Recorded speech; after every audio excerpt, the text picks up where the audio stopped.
오늘 말씀은 마술사 시몬이라 하는 제목으로 말씀을 드리겠습니다. 마술사 시몬.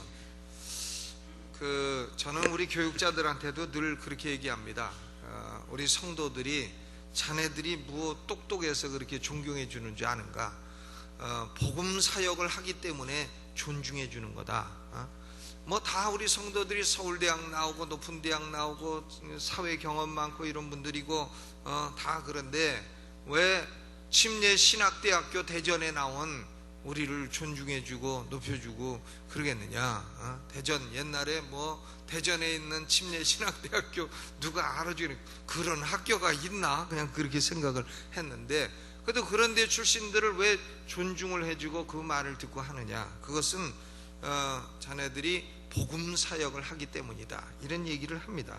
이 복음 사역은 가장 도전적인 사역입니다. 근데 복음 사역의 특징이 여러 가지가 있는데, 복음 사역은 우선 심각한 사역이라 하는 특징이 있어요. 이것은 뭐 부자 됐어요 뭐 됐어요 이런 얘기가 아니고 영혼 구원, 대단히 시리어스한 문제를 다루고 있는 겁니다. 예수를 믿어야 사람이 지옥 가지 않고 천국 가게 된다. 예수를 믿어야 하나님을 알게 된다. 예수를 믿어야 성령을 받게 된다. 이거 대단히 시리어스한 문제입니다. 이것은 몰라도 되는 그런 문제가 아니에요. 그렇기 때문에 복음 사역은 심각한 사역인 것입니다. 이것을 뭐 장난하듯이 그렇게 해서 되는 게 아니에요. 복음 사역은 대단히 심각한 자세로 심각한 마음을 가지고 해야 되는 사역이라, 이런 특징이 있습니다. 또 복음 사역은 두 번째로는 고생스러운 사역입니다. 이게 쉽지 않아요.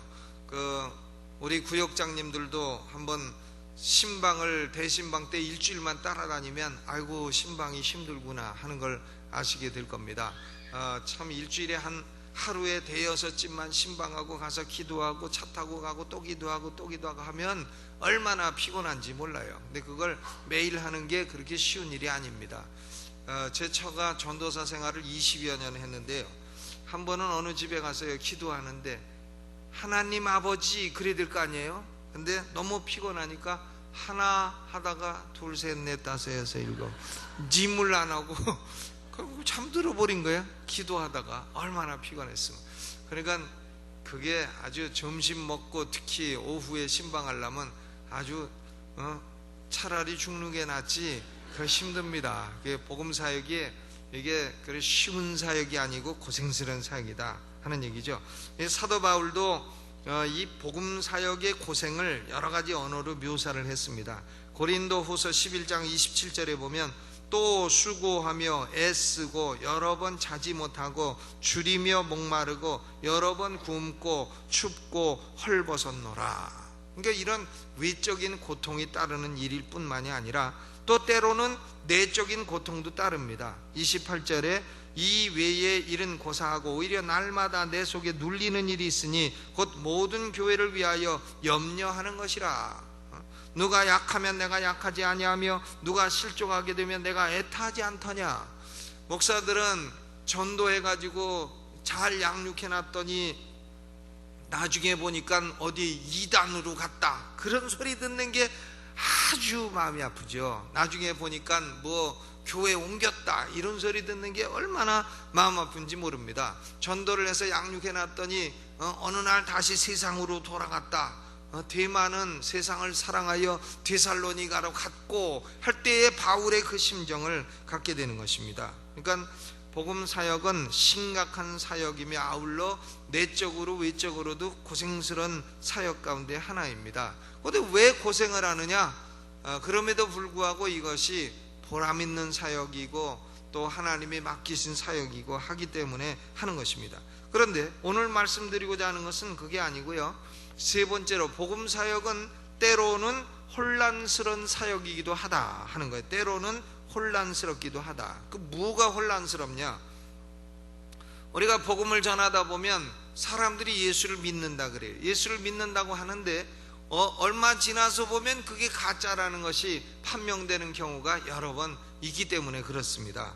디모데후서 2장 19절에 보면 그러나 하나님의 견고한 터는 섰으니 인침이 있어 일렀으되 주께서 자기 백성을 아신다 하며 또 주의 이름을 부르는 자마다 불의에서 떠날지어다 하였느니라. 주님은 자기 백성을 아십니다. 그러나 우리는 하나님의 백성을 아냐 하면 그렇지 못해요. 우리는 하나님의 백성을 잘 모르죠. 주님은 다 아시더라도. 그렇기 때문에 전도자들은 때로 혼동할 수도 있다는 말입니다. 후메네오와 빌레도 같은 사람이 교회 안에 지도자로 자처하면서 부활이 이미 지나갔다 하는 이단 사설을 퍼뜨리고 많은 사람의 믿음을 무너뜨리고 그렇습니다. 그러니까 교회 안에는 복음 전도를 해보면 이단자라든가 거짓 형제라든가 이런 사람들도 많기 때문에 때로는 복음 전도가 혼란스럽기도 한 것입니다. 요새는 이단들이 모이면 몇천 명 모였다, 몇만 명 모였다 난리를 지게. 그래도 수억만 명이 모여도 이단은 이단이에요. 하나님 말씀대로 믿지 않는 것들은 이단입니다. 그건요.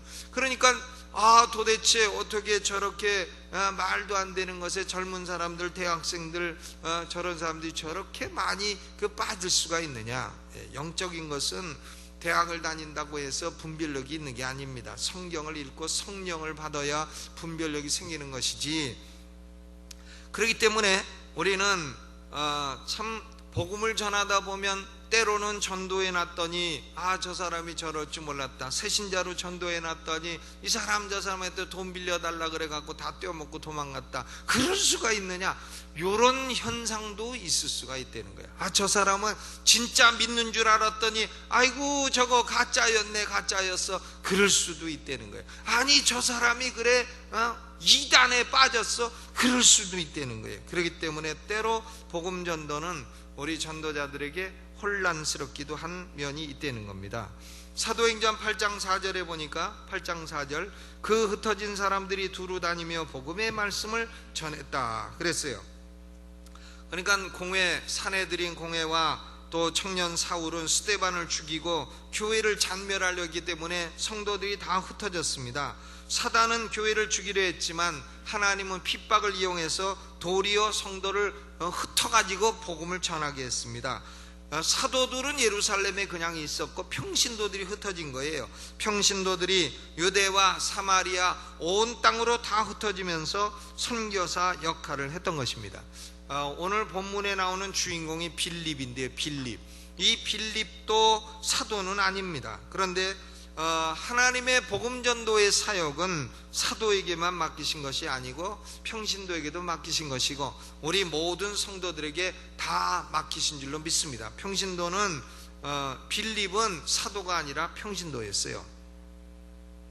그래서 이 빌립으로 말미암아 복음이 사마리아에 전파가 된 것입니다. 사마리아. 이 사마리아는 유대인들은 사마리아 사람들을 순 잡종으로 생각했습니다. 왜냐하면 주전 721년에 북왕국 사람들이 아수르로 잡혀가가지고 아수르 사람들이 자기네 나라 사람들을 거기다가 심어놨어요. 그러니까 유대인이 아닙니다. 그거 아수르 출신들이고 그건 혹시 유대인하고 섞여서 살아도 그건 순수 유대인이 아닌 그런 사람들이었습니다. 그러므로 저건 잡종이다 이렇게 생각을 했는데 빌립은 이런 편견을 버린 겁니다. 그래서 5절에 빌립이 사마리아 성에 내려가 그리스도를 백성에게 전파했다. 복음을 전파하니까 하나님의 영이 같이 역사를 했습니다. 복음 전파가 있는 곳에 하나님의 역사가 같이 있다라는 거예요. 그래서 보니까 더러운 귀신들도 소리 지르며 나가고 중풍병자 안진뱅이가 낫고 그래서 사마리아 성에 큰 기쁨이 있었더라 그랬습니다. 이처럼 우리가 기도하고 말씀을 전하고 또 하나님 말씀에 순종하고 사랑하면 주께서 교회를 세우시는 거예요. 우리는 복음을 전도하지만 교회를 세우시는 분은 주님이신 줄로 믿으시기를 바랍니다. 우리는 전도를 하면 돼요. 전도를 하면 역사는 누가 하시느냐? 하나님이 하신단 말이에요. 복음 말씀을 전파하면 하나님이 역사하신다 이거예요. 하나님이 때로는 이렇게 귀신 쫓아내고 병 고치기 이렇게 역사도 하시고 때로는 하나님이 사람의 마음을 감동시키는 걸로 역사하기도 하고 때로는 하나님이 기적으로 역사하기도 하고, 하나님의 역사 방법은 하나님이 정하시는 겁니다. 우리의 사명은 우리가 뭐 역사를 일으키는 게 사명이 아니고, 우리의 사명은 복음을 전하는 거예요. 복음을 순수하게 전하면 하나님이 거기 역사를 하신다 하는 겁니다. 이렇게 복음이 전파되고 복음이 뿌리를 내리기 시작하니까 복음을 혼란케 하려는 자가 나타났습니다. 복음을 혼란케 하는 자, 똑같은 시간에 똑같은 장소에서 똑같은 메시지를 듣고도 복음을 왜곡하는 자가 나타난 것입니다. 그의 이름이 뭔가 하면 시몬이에요. 시몬. 13절에 보니까, 13절 같이 읽어보시죠. 시작. 시몬도 믿고 침례를 받은 후에 전심으로 빌립을 따라다니며 그 나타나는 표적과 큰 능력을 보고 놀라니라. 시몬이 믿었습니까? 안 믿었습니까? 믿었다. 침례 받았어요? 안 받았어요? 받았다. 그리고 빌립을 어떻게 따라다녀요? 전심으로 따라다녔다. 그러면서 놀라는 거야. 아, 저런 표적과 능력은 참 놀랍다 하고 따라다니는 겁니다. 그런데요, 성경은 시몬이라는 이 사람의 과거를 놓치지 않고 있습니다. 과거를 놓치지 않아요. 9절 10절에 보니까 그 성에 시몬이라 하는 사람이 전부터 있어 마술을 행하여 사마리아 백성을 놀라게 하며 자칭 큰 자라 하니 낮은 사람부터 높은 사람까지 다 청종하여 가로되 이 사람은 크다 일컫는 하나님의 능력이라 하더라 그랬어요. 이 시몬은 마술사였습니다. 이 마술이라는 것도 두 종류가 있어요. 마술을 과학을 이용해 가지고 사람의 그 눈을 싹 잠깐 속여 가지고 재미있게 하는 마술, 이런 건 좋은 거죠. 이런 마술은 복음 전도에도 활용이 되고 이런 겁니다. 그런데 여기 마술사 시몬은 그런 종류의 사람이 아니었습니다. 이 사람은 사단의 능력, 악령의 능력을 이용하는 사람이었어요. 그래서 사단의 능력을 이용을 해가지고 사람들의 주의를 끌기 좋아하고 인기를 끌기 좋아하고 사람들의 칭찬을 듣되 크다 일컫는 하나님의 능력이라. 그리고 또 자칭도 뭐라 그랬어요? 자칭 9절에 큰 자라. 이게 사람이야 자기 스스로를 나는 큰 자다 이렇게 말하는 인간은 요거 또라이입니다. 이거 아주 이게 백약이 무효인 이게 또라이입니다. 자칭 큰 자라, 자기가 큰 자라. 그 사람들도 크다 일컫는 하나님의 능력이라. 마귀 능력 가지고 마귀짓 하는 놈이 하나님의 능력이라 한데도 가만히 있고 자칭 큰 자라. 그런데 이런 사람이 시몬도 믿고 그랬다 이거야. 시몬도 믿고. 그러나 이 시몬의 믿음은 거짓 믿음입니다. 잘못된 동기에 의한 믿음이요, 구원받는 참된 믿음이 아닌 것입니다. 목회자들이 목회하다 보면 교회에도 종종 이런 사람들이 있는 겁니다. 어떤 문제를 가지고 문제 해결을 위해 교회에 나오는 거예요. 문제 해결 위해서 교회 나왔다가 문제 해결이 안 되면 교회를 떠나버리는 거죠. 그리고 이들이 문제 해결을 위해서 신앙 고백을 했다 쳐도 신앙 고백의 외형을 취했다 하더라도 그건 참된 믿음이 아닙니다. 우리는 문제 해결을 하기 위해서 예수 믿는 게 아니에요. 병 낫기 위해서 예수 믿는 게 아니에요. 예수 믿었더니 하나님이 병을 고쳐주시더라 이렇게 되는 거지, 병 낫기 위해서 믿고 부자 되기 위해서 믿고 그런 게 아닙니다. 그런 목적을 가지고 나와가지고 믿었다, 그런데 나중에 보니까 그게 안 이루어지더라 해서 떠나는 사람들은 그건 참된 믿음이 아니라는 말이에요. 야고보서 2장 19절에도 네가 하나님은 한 분이신 줄을 믿느냐? 잘하는도다. 귀신들도 믿고 떠느니라. 귀신들도 하나님 한 분인 거 믿고 떤다 그래서 귀신적인 믿음도 있는 겁니다. 또 야고보서 2장 14절에 내 형제들아 만일 사람이 믿음 있노라고 행함이 없으면 무슨 이익이 있으리요? 그 믿음이 능히 자기를 구원하겠느냐? 행함이 없는 전혀 따르지 않는 믿음, 그건 그를 구원하지 못한다. 구원받지 못하는 열매 없는 믿음도 성경에는 있다는 말입니다. 거기 시몬이라는 사람은 13절에 보면 시몬도 믿고 침례를 받았다 그랬으니까 믿음이라는 것은 개인적인 믿음이요, 침례를 받았다는 것은 공개적인 믿음입니다. 개인적인 믿음 표시도 했고 공개적인 믿음 표시도 했습니다. 그럼에도 불구하고 이 사람의 믿음은 진실하지 못했어요. 13절 후반에 보니까 시몬은 전심으로 빌립을 따라다니며 그 나타나는 표적과 큰 능력을 보고 놀라니라 그랬습니다. 시몬의 과거를 보게 되면 그는 뭘 좋아하냐 하면은 인기를 좋아했어요. 사람들에게 주목받기를 좋아했습니다. 그는 뭘 갖기를 원했냐면 파워를 갖기 원했어요. 그런데 자기가 주목받고 파워를 가졌는데 그것이 빌립에게로 옮겨갔다는 거예요. 빌립에게로 옮겨갔으니까 그러므로 빌립이 가는 곳에 시몬도 따라다니는 겁니다. 시몬의 믿음이 진실한 증거라고 볼 수 없는 겁니다. 오늘날이요, 교회에서 만약에 시몬같이 유명한 사람이 예수 믿고 침례받았다 하면 어떻게 되겠어요?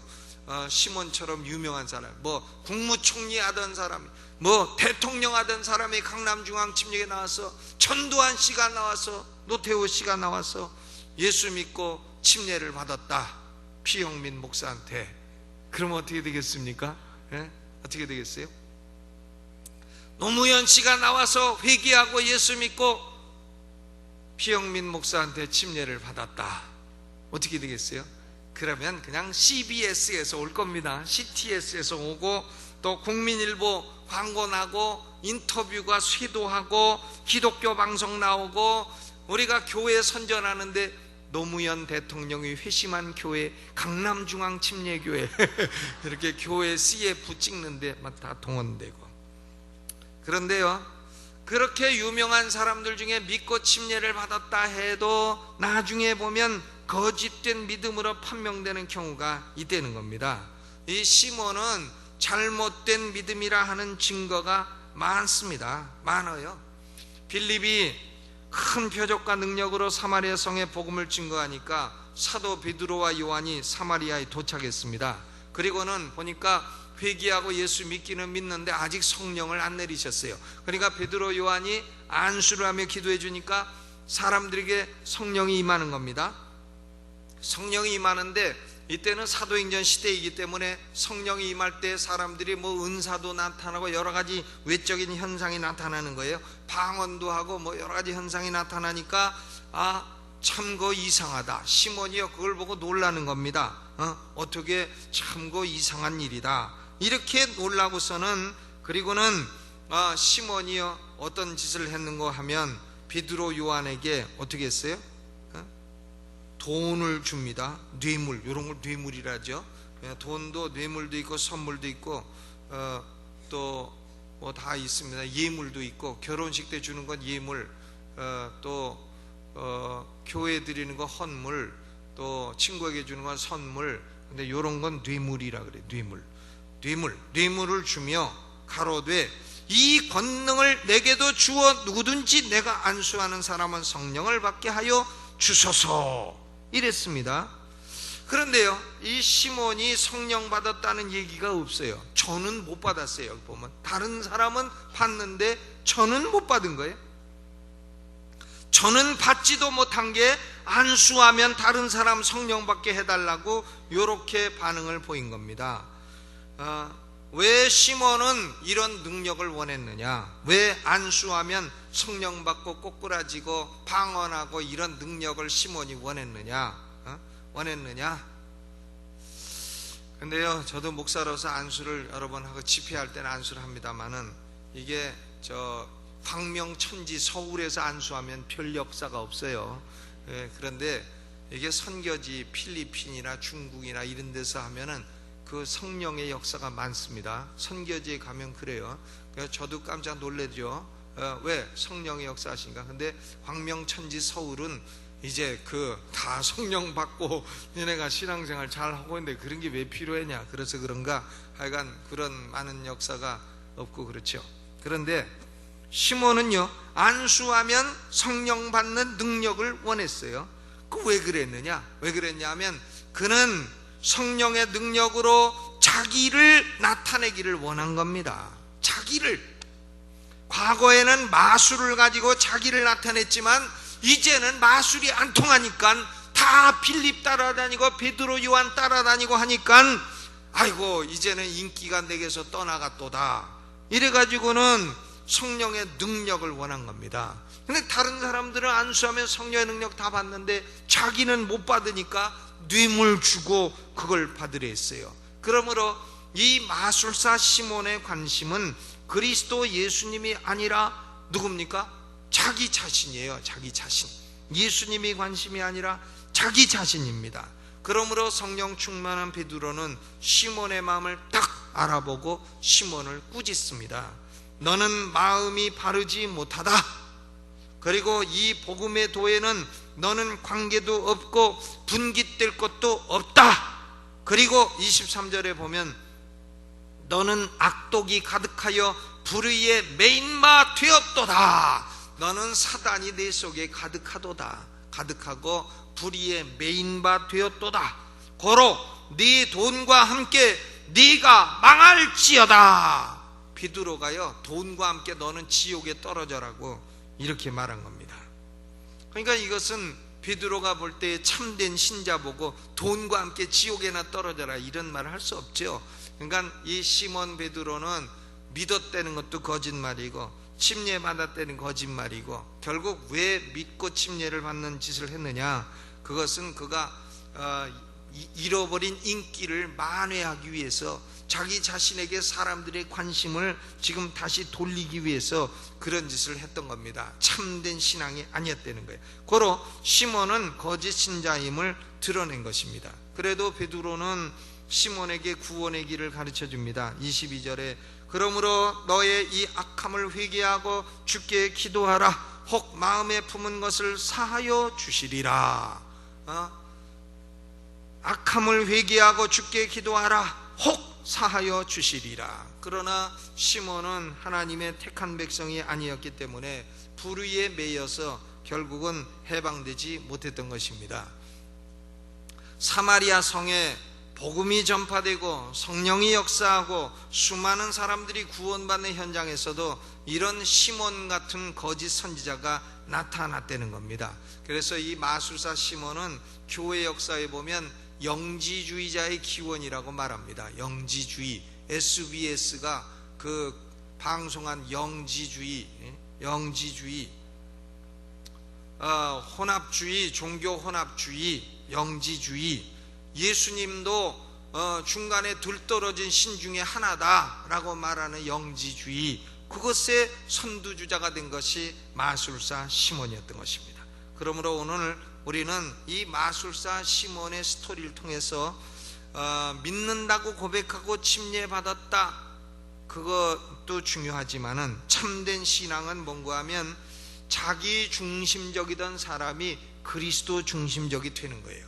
자기 중심, 모든 관심이 나 하던 사람이 이제는 예수님, 교회, 이렇게 중심이 바뀌어가야 된다 하는 겁니다.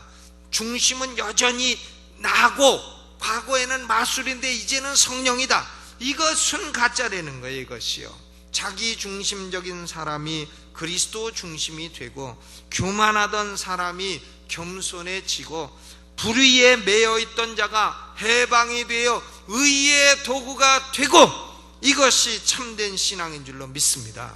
이런 증거가 있어야 되죠. 이런 증거가 없이는 개인적인 신앙 고백이나 공개적인 고백이나 했다고 할지라도 그것이 그 사람에게 유익을 주고 구원을 주는 게 아니라는 거예요. 교만한 사람이 겸손해지고 자기 중심적이던 사람이 그리스도 중심적이 되고 불의에 매여있고 사단의 종되었던 사람이 이제는 해방되어 하나님의 종이 되는 것, 이것이 참된 구원입니다.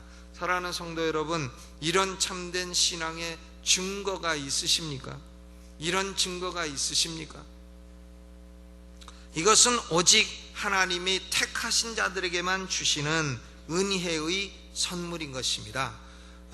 말씀의 씨앗이 여러 밭에 떨어지지만 오직 옥토에 떨어진 씨앗만 열매를 맺게 되는 것입니다. 그러므로 우리는 감사해야 될 것은 우리를 택하여 우리 마음을 옥토로 만들어 주시고 우리를 자아 중심이던 그런 인생에서 그리스도 중심적인 인생으로 바꾸어 주신 하나님의 은혜에 감사하고 송축하며 사시기를 주님의 이름으로 축원합니다. 여러분 믿음이 진실한 믿음인가? 언제나 자기 자신을 검토하고 참된 신앙에 거하시기를 주의 이름으로 축원합니다. 오늘 저녁에는요 이탈리아하고 축구가 있습니다. 기도할 때 꼭 이기도록, 꼭 이기도록. 저는 어제 브라질과 농구를 봤어요. 여자 농구. 야, 그거 재밌었습니다. 6점 지고 있다가 마지막에 6점을 넣어가지고 동점돼서 연장해서 이겼습니다. 그건 금메달보다 더 귀한 승리였습니다. 오늘 저녁에도 우리는 이탈리아 그놈들, 교만한 놈들, 우리 코리아가 딱 깨고 2대0 될 줄로 믿습니다. 446장 1절과 4절, 1절, 2절, 4절 부르고, 부르는 중에 준비하신 헌금 있으시면 헌금해 주시기 바랍니다.